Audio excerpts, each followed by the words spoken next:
To the capital city, where Hartford continues to recover from Blizzard Calvin. Cleanup efforts are still underway. Schools are closed today. The parking ban has been lifted at 7 this morning.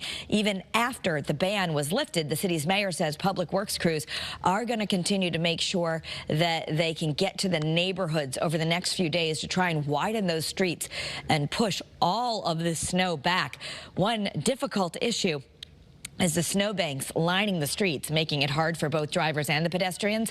Eyewitness News spoke with a handicap resident who's waiting for a bus at Union Station, who said the snowbanks are a big concern, and he says it's unacceptable.